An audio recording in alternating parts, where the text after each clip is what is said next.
Besuesi i Partisë Demokratike dhe i koalicionit Aleanca për Shqipëri Madhështore në Komisionin Qendror të Zgjedhjeve, ne kemi rënë dijeni të shumë rasteve problematike dhe shqetësimeve në lidhje me votën e diasporës.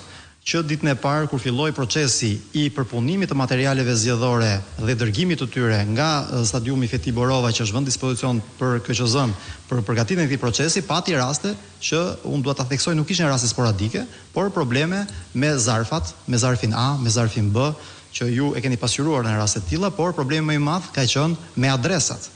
Vetëm për qarkun Tiranë ka patur mbi 1000 raste adresat të shënuara gabim në sistemin PER dhe ndryshe dilni pastaj kur bëhej fjalë për dërgimin e materialit nga DHL-ja. Këto raste që ne i kërkuam dona zyrtare KQZ-s reflektohen dhe tashmë sepse një pjesë e këtyre zgjedhësve në diasporë kanë të vështirë për ta tërhequr zarfin në momentin që ka gabim adrese apo ka gabim në numrin e telefonit apo në prefiksin përkatës. Tipologjia e problemeve tashmë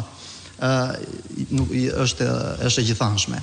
Unë do të thosha që problemi më shqetësues është ai që ka të bëjë me Greqinë në lidhje me rastin e Kretës, që është një krim zgjedhor që po ndodh dhe ka ndodhur përpara disa ditësh, ku publikisht disa individ të caktuar që pretendojnë se janë dhe përfaqësues të OJF-ve apo të shoqatave ndryshme aty, në rrjetet sociale Facebook e kanë dalë dhe kanë thënë hapur që kanë patur marrëveshje me DHL-n për të tërhequr me 10 zarfe.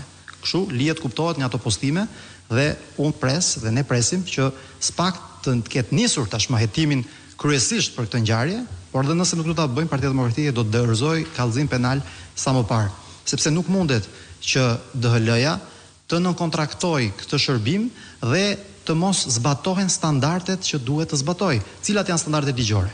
Duhet që zarfi të dorëzohet personalisht tek çdo individ dhe kundrejt nënshkrimit personit dhe kundrejt paraqitjes së një dokumenti identifikimi. Kjo gjë nuk ka ndodhur jo vetëm në Greqi, por s'ka ndodhur as në Itali në shumicën e rasteve, as në Gjermani, as në Shtetet e Bashkuara apo në Britaninë e Madhe, që janë 5 shtete kryesore ku ne kemi diasporën e regjistruar në platformën PER, pra që shkojnë votat. Problemet tjera që ka, patjetër që janë raste që ku ka shkuar zarfi pa flet votimi brenda. Ka raste ku ka shkuar zarfi një qarku tjetër, një zgjedhësi që do votojë në një qark tjetër. Por ka dhe raste ku ka shkuar 2 flet votimi një individi, gabimisht. Këto raste në fillim nga KQZ-ja u përjashtuan kategorikisht si mundësi, por ja që ka ndodhur. Dhe ne i kemi evidentuar dhe po i evidentojmë. Rastet e tërheqjes të zarfeve nga familjar të tyre. Pra nuk është i njëjti problem. Ka po ashtu probleme të tjera që na janë raportuar dhe në shtete si Malta për shembull, apo dhe në shtete tjera si Shtetet e Bashkuara të Amerikës, ku qytetarët shqiptar nuk po arrin dot të dorëzojnë zarfin në pikën DHL më të afërt, sepse u është thënë që ka mbaruar kontrata me nënkontraktorin. Kjo nuk duhet të ndodhi, sepse shërbimi duhet të ofrohet deri në datën 11 maj.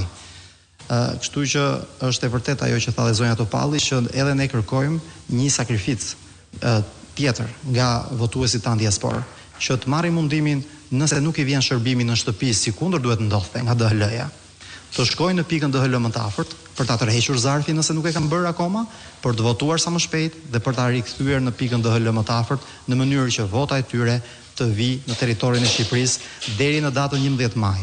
Mbas kësaj date nuk do të llogaritet dot. Faleminderit. Unë shfrytëzoj rastin për t'i bërë thirrje KQZ-s